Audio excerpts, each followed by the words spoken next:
If there's one thing that I've learned over my time playing fighting games, it's that it teaches you some skills that you don't really learn fully in many other types of genres. And I think that the Souls genre in particular is one of those where you can take elements of fighting games, apply them to a Souls game, and it can drastically improve your performance in a Souls-like.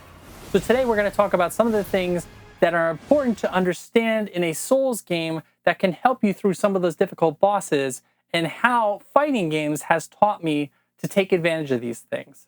So in fighting games, one thing that's really important to understand is when moves are safe or unsafe. Safe meaning you can do them and you cannot be punished for doing them, or unsafe meaning you can be punished.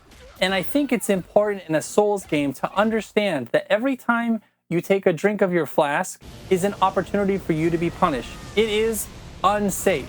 And every time you wind up for a big swing and the boss is already prepped to do an attack, they're just standing there, that is also unsafe. Because if the boss attacks faster than you and outpoises you, then guess what? They're going to hit you, they're going to interrupt your attack, and you're in for a world of pain. So it's important when you're fighting a very difficult Souls boss to understand that you need to play safe unless you know that you can act faster than the boss, or you've played enough against it to know when you are actually safe with those moves. The other thing I just mentioned is punish. Now, again, when a move is unsafe for you, you can be punished. However, when a move is unsafe for your opponent, they can be punished. In terms of a Souls game, it comes down to their move sets. So it's not so much like, oh, you blocked that attack, oh, you dodged that attack, now you can punish. It has to do also with the move set of the boss, because the boss may be mid-combo, and it's not until the end of it that you can actually effectively take advantage of that punish window and do damage to the boss. So you do need to take some time to learn what the boss's mechanics are, how they move, and when the combo is over, so you can initiate a punish.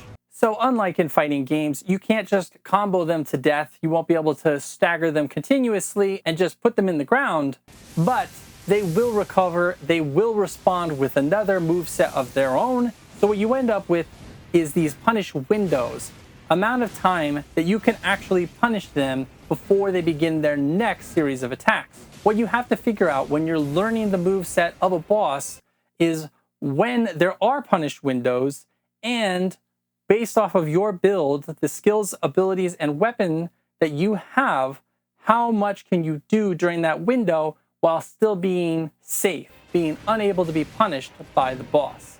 Now, the other parts of this is when you are doing something unsafe, you need that punish window to be safe, which means if you are low on health, as an example, and you dodge an attack, and now you have a punish window, you have a decision to make. Do you want to heal during that window and use that during the punish time, or do you want to do damage during the punish time? So this may seem like a pretty standard run-of-the-mill way of thinking of things, but I think that many people play through sort of feeling this out, but they don't think about these things. They don't think about how much of a punish window do I have after this move. Can I get a heal in? Or maybe can I just get 2 quick light swipes with my fast weapon that I have? Also, what does changing my weapon do? So if I'm using a great axe as an example, and then I switch to something like a katana, or I switch to a dagger, or I switch to a twin blade, those all have different attack timings with different combinations, so you can do different things during that punish window depending on how long it takes to attack. The other thing to think about is maybe you have a larger weapon that can actually stagger the boss. So maybe you can take that next attack, even though it's unsafe, because you have an opportunity to stagger the boss, so they won't be able to punish you. But it's good to think about these boss fights in that way, because there is a big difference between just feeling your way through the fight and knocking your head against the wall and not understanding these things, versus looking for these opportunities, seeing how much punishment can I get in after this particular move set, and then executing on it consistently. That's how you eventually get better at playing against these bosses. And to be honest with you, with Shadow of the Erdtree, these bosses are extremely difficult for the casual player, and not doing this will feel pretty darn bad. It is also important not to exclude other elements and tools that the developers give you in terms of spirit summons, or ashes, or NPC summons, or buffs to your character that you can use before, or taking advantages of the weaknesses of the bosses. Those are all on top of recognizing the movesets and learning the punish patterns. So if you take the knowledge that you gain over time of these punish windows, and then you maximize them for the weapon set, for the skill set that your character has, and you maximize for buffs, and you maximize for the weakness of the boss, these things compound, and it becomes much, much more damaging when you take advantage of all these things, and the bosses become far easier. Will they be easy? Well, no. Not unless you use every spirit summon, every ash. You take advantage of pretty much every tool that they have available to you. Then it can become fairly easy, quote unquote.